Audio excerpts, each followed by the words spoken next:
교육 5장 7절 역사와 예언. 예로부터 구한 자가 누구냐? 나 여호와가 아니냐?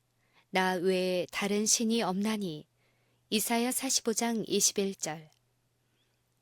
성경은 인류가 가진 가장 오래되고 가장 포괄적인 역사이다. 그것은 영원한 진리의 원천으로부터 흘러나온 신선한 역사의 물줄기로서 각 시대를 통하여 하나님의 손은 그 순결성을 보존하였다. 성경은 사람이 아무리 꿰뚫어 보려 해도 알 수 없는 먼 과거를 비추어 준다. 땅에 기초를 놓고 하늘을 펴신 능력을 우리는 하나님의 말씀에서만 볼 수 있는 것이다. 여기에서만 우리는 국가들의 기원에 대하여 믿을 만한 기록을 찾아볼 수 있다. 인간의 자부심이나 편견으로 더럽혀지지 않은 인류 역사의 기록은 성경에만 있는 것이다. 인류 역사의 기록들을 보면 모든 민족의 발전과 제국들의 흥망은 마치 사람들의 의지나 무용에 좌우되는 것처럼 보인다. 여러 가지 사건들은 대부분이 사람의 능력, 야심 혹은 변덕에 의하여 꼴지어지는 듯이 보인다. 그러나 하나님의 말씀인 성경에는 휘장이 열려 있어서 거기에서 우리는 무대의 상부와 배후는 물론 자비가 충만한 하나님의 대리자들이 인간의 이해관계와 권력과 욕망 등 일체의 승부에서 묵묵히 인내하며 그분의 목적 달성을 위하여 일하고 있는 것을 보게 된다. 성경은 참된 역사 철학을 보여준다. 사도 바울이 아테네의 현인들에게 말한 유례없이 아름답고 친절한 말 중에는 인류의 창조와 모든 민족의 분포에 대한 하나님의 목적이 제시되어 있다. 즉, 인류의 모든 족속을 한 혈통으로 만드사 온 땅에 거하게 하시고 저희의 연대를 정하시며 거주의 경계를 하나셨으니 이는 사람으로 하나님을 혹 더듬어 찾아 발견케 하려 하심이로되 그는 우리 각 사람에게서 멀리 떠나 계시지 아니하도다. 라고 하였던 것이다. 하나님께서는 누구든지 언약의 줄로 들어올 수 있다고 엄명하셨다. 창조에 있어서 하나님의 목적은 지상에 사람을 살게 하여 그 존재가 자신에게와 다른 사람에게 축복이 되고 창조주에게 영광을 돌리도록 하는 것이었다. 누구나 원하면 자신을 이 목적에 부합하도록 할 수 있다. 성경에는 이런 사람들에 대하여 이 백성은 내가 나를 위하여 지었나니 나의 찬송을 부르게 하려 함이니라 라고 기록되어 있다. 하나님께서는 국가나 개인이 나를 물론하고 모든 참된 번영의 기초가 되는 원칙을 율법 가운데 나타내 보이셨다. 모세는 하나님의 율법에 대하여 이스라엘 백성들에게 말하기를 이것은 너희의 지혜요 너희의 지식이라. 이는 너희에게 허사가 아니라 너희의 생명이라고 하였다. 이렇게 이스라엘 백성들에게 보증된 축복은 그와 동일한 조건과 동일한 정도로 천하의 모든 국가와 모든 개인에게도 보증되었다. 지상의 모든 통치자들이 행사하는 권력은 다 하늘로부터 받은 것이며 그 성공 여부는 받은 권력의 사용 방법 여하에 따라 좌우된다. 거룩하신 순찰자께서는 각 사람에게 너는 나를 알지 못하였을지라도 나는 네 띠를 동일 것이요 라고 하셨다. 옛적 느부갓네살에게 공의를 행함으로 죄를 속하고 가난한 자를 긍휼히 여김으로 죄악을 속하소서 그리하시면 왕의 평안함이 혹시 장구하리이다 라고 한 말씀은 각 사람에게 있어서 일생의 교훈이 된다. 이런 것들을 이해하는 것, 곧 의인은 나라도 영화롭게 하고 보좌가 공의로 말미암아 굳게 서며 인자함으로 말미암아 견고하다는 것을 이해하고 왕들을 폐하시고 왕들을 세우시는 하나님의 능력 가운데 이런 원칙들이 살아 움직이고 있다는 사실을 깨닫는 것이 역사의 철학을 이해하는 일이다. 하나님의 말씀에만 이 사실이 명백히 제시되어 있다. 거기에는 국민의 힘이란 개인의 경우와 같이 그들을 무적으로 만드는 것처럼 보이는 기회나 시설에 달린 것도 아니고 그들이 자랑하는 거대함에 있는 것도 아님이 설명되어 있다. 국민의 힘이란 그들이 하나님의 목적을 이루려는 충실함에 의하여 측정되는 것이다. 이 진리는 고대 바벨론의 역사에서 실증되었다. 큰 나무의 표상 아래 국가 통치의 참 목적이 느부갓네살 왕에게 보여졌다. 그 나무의 고는 하늘에 닿았으나 땅 끝에서도 보이겠고 그 잎사귀는 아름답고 그 열매는 많아서 만민의 식물이 될 만하고 들짐승이 그 그늘에서 살며 공중에 나는 새들이 그 가지에 깃들었다고 하였다. 이 묘사는 하나님의 목적을 성취하는 통치, 즉 국민을 보호하고 굳게 서게 하는 통치의 성격을 표현한 것이다. 하나님께서는 바벨론이 이 목적을 성취하도록 높이셨다. 그 나라는 번영하였고 드디어 그 부와 권력이 후세에도 따를 나라가 없을 만큼 강대해졌는데 그것은 영감에 의해 나타난 표상, 즉 금머리로 성경에 적절하게 표현되었다. 그러나 느부갓네살 왕은 자기를 높이신 능력을 깨닫지 못하였다. 그는 교만한 마음을 가지고 이 큰 바벨론은 내가 능력과 권세로 건설하여 나의 도성을 삼고 이것으로 내 위엄의 영광을 나타낸 것이 아니냐라고 말하였다. 바벨론은 백성의 보호자가 되는 대신에 교만하고 잔인한 압제자가 되었다. 이스라엘 통치자들의 잔혹함과 탐욕을 묘사하는 영감의 말씀은 바벨론의 몰락과 창세 이래 많은 나라들의 몰락된 참된 원인을 밝혀주고 있다. 너희가 살찐 양을 잡아 그 기름을 먹으며 그 털을 입되 양의 무리는 먹이지 아니하는도다. 너희가 그 연약한 자를 강하게 아니하며 병든 자를 고치지 아니하며 상한 자를 싸매어 주지 아니하며 쫓긴 자를 돌아오게 아니하며 잃어버린 자를 찾지 아니하고 다만 강포로 그것들을 다스렸도다. 바벨론의 통치자에게 거룩한 순찰자의 선고가 내려졌다. 느부갓네살 왕아, 내게 말하노니 나라의 위가 내게서 떠났느니라. 처녀딸 바벨론이여, 내려 티끌에 앉으라. 보좌가 없어졌으니 땅에 앉으라. 딸 갈대하여 잠잠히 앉으라. 흑암으로 들어가라. 내가 다시는 열국의 주모라 칭함을 받지 못하리라. 많은 물가에 거하여 재물이 많은 자여, 내 탐남의 한정, 내 결국이 이르렀도다. 열국의 영광이요, 갈대아 사람의 자랑하는 놀이개가 된 바벨론이 하나님께 멸망당한 소돔과 고모라 같이 되리니 내가 또 그것으로 고슴도치의 구렬과 물 웅덩이가 되게 하고 또 멸망의 비로 소재하리라. 나 만군의 여호와의 말이니라.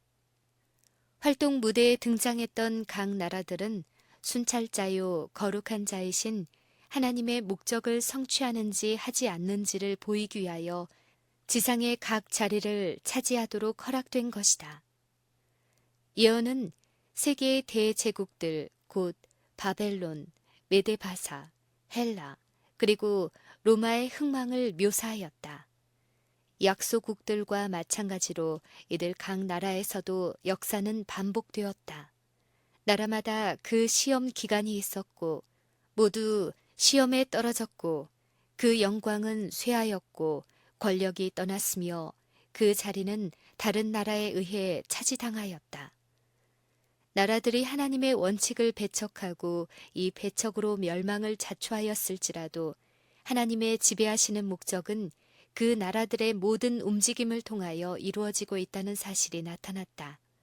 이 교훈은 선지자 에스겔이 갈대아에서 유랑 생활을 보내고 있는 동안에 주신 놀라운 상징적 표현을 통해 가르쳐졌다. 이 이상은 그가 불행한 기억과 고난의 불길한 예감에 짓눌려 있을 때에 주어졌다. 그의 조국은 황폐해졌고 예루살렘은 주민이 전멸되었으며 선지자 자신은 야망과 잔혹으로 지배되는 나라의 나그네가 되었다. 그가 도처에서 학정과 부정을 바라보았을 때 그의 시몬은 고뇌로 인해 주야로 탄식하였다. 그러나 그에게 주어진 표상은 지상의 통치자들의 권세 위에 있는 권세를 보여주었다. 그발 강가에서 에스겔은 북쪽으로부터 온 듯한 한 폭풍을 보았다. 큰 구름이 오는데 그 속에서 불이 번쩍번쩍하여 빛이 그 사면에 비추며 그 불 가운데 단쇠 같은 것이 나타났다. 서로 중첩된 많은 바퀴가 네 생물에 의하여 움직여지고 있었다. 그들의 위에 높이 보좌의 형상이 있는데 그 모양이 남보석 같고 그 보좌의 형상 위에 한 형상이 있어 사람의 모양 같더라. 그룹들의 날개 밑에 사람의 손 같은 것이 나타났더라. 그 바퀴들은 매우 복잡하게 배열되어 있어서 일견 혼란한 듯이 보였으나 완전히 조화를 이루며 움직이고 있었다. 그룹의 날개 아래 있는 손에 의해 떠받쳐지고 인도되는 하늘의 존재들은 이 바퀴들을 굴리고 있었다. 그 위에 있는 남보석의 보좌에는 영원하신 분께서 좌정하셨고 보좌 둘레에는 하나님의 자비의 상징인 무지개가 둘려 있었다. 복잡한 바퀴의 모양을 한 것이 그룹의 날개 아래 있는 손에 의해 인도되는 것처럼 인간 세계에 일어나는 복잡한 사건들도 하나님의 지배 아래 있는 것이다. 나라들의 불화와 소동 가운데서도 그룹 위에 좌정하시는 분은 여전히 지상의 모든 사건을 인도하신다. 차례로 일어나서 할당된 시간과 장소를 차지하고 스스로 아무 의미도 모르는 진리를 무의식 중에 증거한 각국의 역사는 우리에게 기별을 준다. 하나님께서는 오늘날 각 나라와 각 개인에게 당신의 큰 계획 중에서 한 자리를 지정하여 주셨다. 오늘날 국가들과 개인들은 실수함이 없으신 분의 손에 있는 다림줄로 측정되고 있다. 사람들은 다 자신의 선택에 의하여 자기의 운명을 결정하고 있으며 하나님께서는 당신의 목적을 성취하기 위하여 모든 것들을 지배하고 계시는 것이다. 크신 지존자께서 영원한 과거로부터 영원한 미래에 이르기까지 예언의 사슬을 하나씩 연접시키면서 당신의 말씀 가운데 구획해 놓으신 역사는 시대의 진행 과정에서 오늘날 우리가 어디에 처해 있는지 또 장래에 무엇을 예상할 수 있을지를 말하여 준다. 현재까지 일어나리라고 예언된 모든 사건들은 역사의 페이지를 봄으로 그 형적을 찾을 수 있는데 이로써 우리는 장차올 모든 사건들도 그 차례대로 성취될 것을 확신할 수 있는 것이다. 이 세상의 모든 통치권이 결국은 붕괴된다는 것이 진리의 말씀 중에 명백히 예언되어 있다. 이스라엘의 마지막 왕에게 하나님께서 선고를 내리실 때 주신 예언 중에는 다음과 같은 기별이 있다. 나 주 여호와가 말하노라. 관을 제하며 면류관을 벗길지라. 낮은 자를 높이고 높은 자를 낮출 것이니라. 내가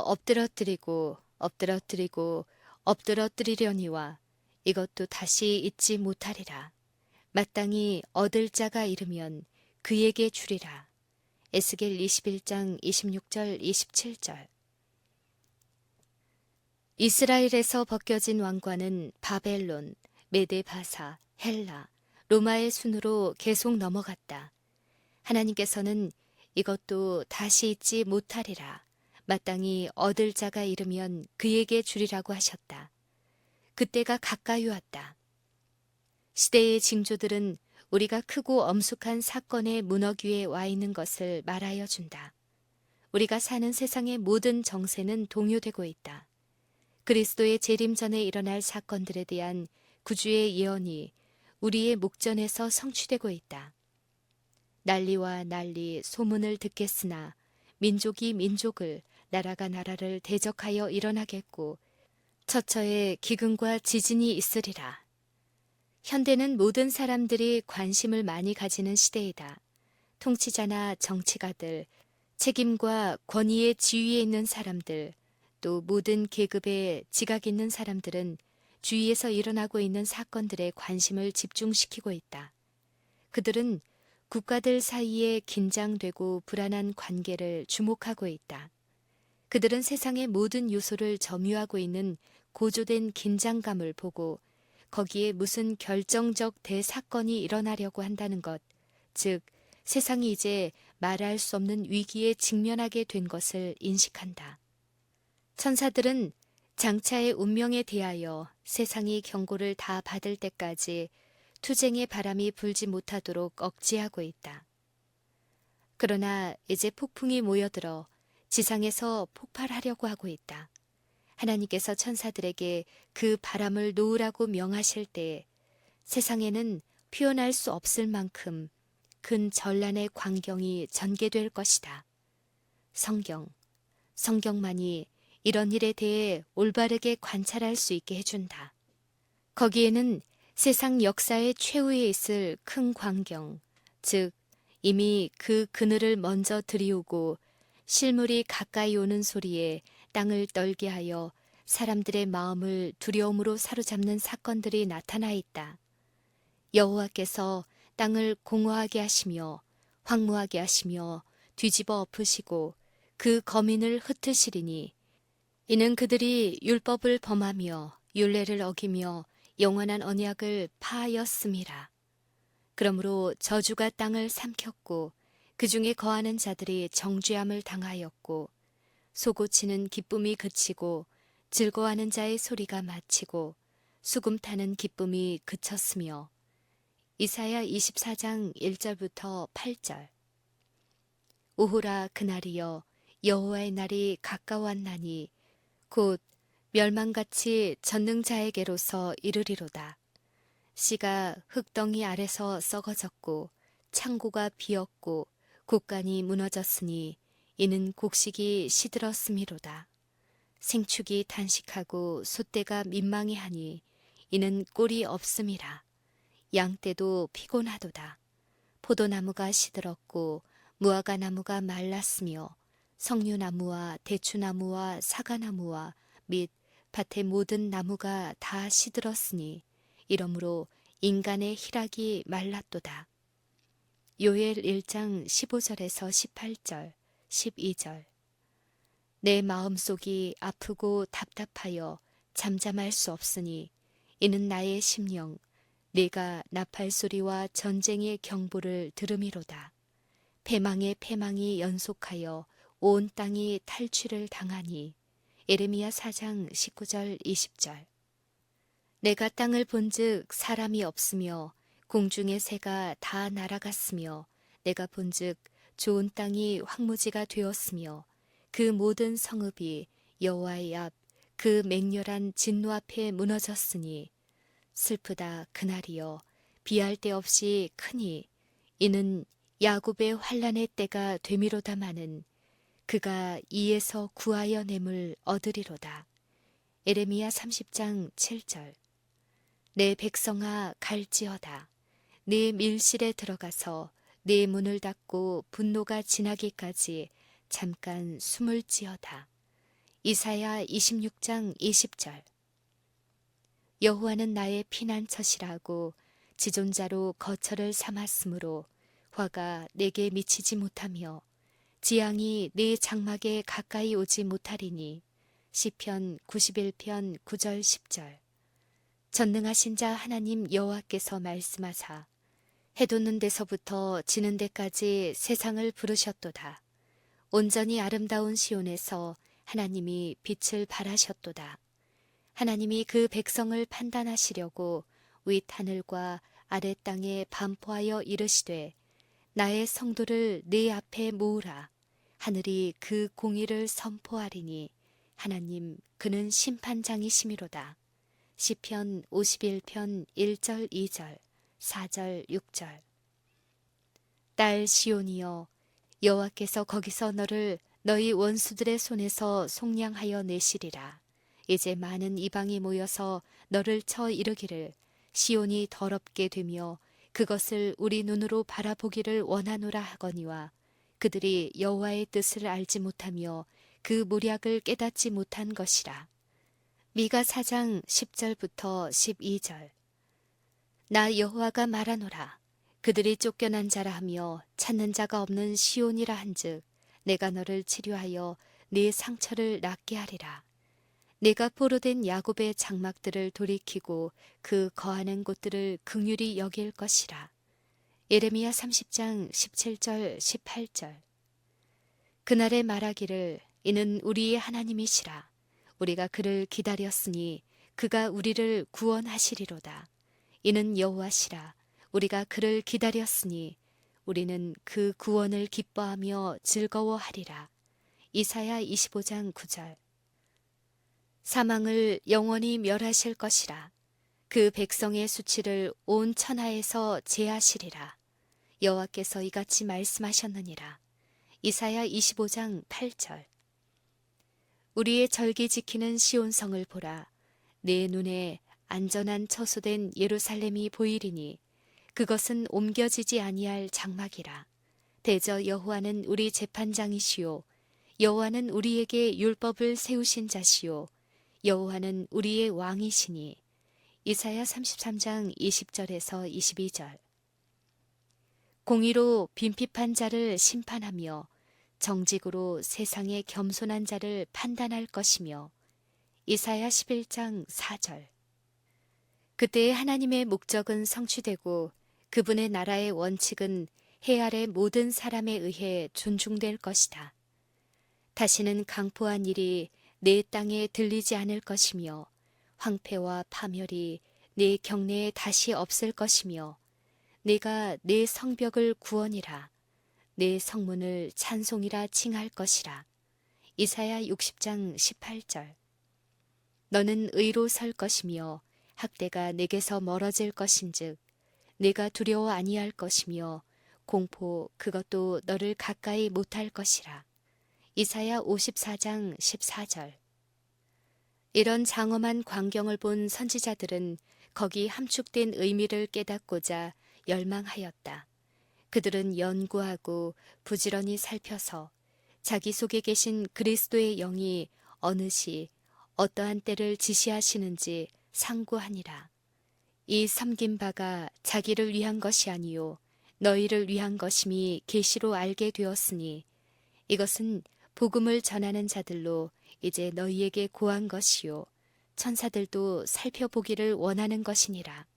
베드로전서 1장 10절에서 12절.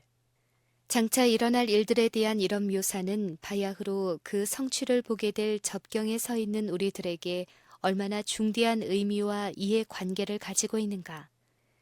그 사건들이야말로 인류의 부조들이 에덴을 떠난 이래 하나님의 자녀들이 주목하고 기다리고 사모하며 기도해 온 것이다. 오늘날 세상 사람들은 최후의 중대한 위기를 앞에 두고서도 마치 홍수 전의 사람들처럼 향락에 열중하여 관능의 욕구를 추구하고 있다. 목전의 사물과 일시적인 일들에 몰두하여 그들은 보이지 않는 영원한 것을 잊어버리고 있다. 그것을 사용하는 사람과 함께 없어질 사물을 위해서 영원히 없어지지 않는 부를 희생하고 있다. 그들의 생각은 고상해져야 하고 인생관은 넓어져야 한다. 그들은 세속적 몽상의 혼수 상태에서 깨어나야 한다. 성경의 페이지들에 명백히 설명된 모든 나라들의 흥망의 역사를 통하여 우리는 표면적이고 세속적인 영광이 얼마나 가치 없는 것인지를 배워야 한다. 후세에도 그런 예가 없을 만큼 큰 권세와 화려함을 가졌던 바벨론. 당시 백성들이 경고하며 영속적이라고 생각했던 그 권세와 화려함이 얼마나 철저하게 사라져 버렸는가. 풀의 꽃과 같이 망하고 말았다. 하나님께 근거를 두지 않는 것은 다 이와 같이 멸망할 것이다. 다만 하나님의 목적과 연결되고 그분의 품성을 나타내는 것만이 영존할 수 있다. 우리가 아는 대로 하나님의 율법만이 유일한 불멸성인 것이다. 이 위대한 진리야말로 노소를 물론하고 배워야 할 것이다. 우리는 제국의 역사와 장차올 일들에 대한 계시 중에서 하나님의 목적이 성취되는 것을 연구해야 한다. 그렇게 하므로 우리는 눈에 보이는 사물과 눈에 보이지 않는 것의 참된 가치를 평가할 수 있고 인생의 참된 목적이 무엇인가를 알 수가 있으며 당면한 사물을 영원한 빛에 비추어 봄으로 그것들을 가장 참되게 가장 고상하게 쓸 수가 있는 것이다. 그렇게 하므로 이 세상에서 하나님 나라의 원칙을 배우고 그 나라의 신민과 시민이 되므로 그리스도께서 오실 때 그분과 더불어 그 나라에 들어갈 준비를 갖추는 것이다. 그날이 가까웠다. 교훈을 배우며 사업을 마치고 품성의 변화를 일으키기 위해서는 남은 시간이 너무 짧다. 인자야, 이스라엘 족속의 말이 그의 보는 묵시는 여러 날 후의 일이라. 그가 먼 때에 대하여 예언하는도다 하나니 그러므로 너는 그들에게 이르기를 주 여호와의 말씀에 나의 말이 하나도 다시 더디지 않을지니 나의 한 말이 이루리라. 나 주 여호와의 말이니라 하셨다 하라. 에스겔 12장 27절 28절.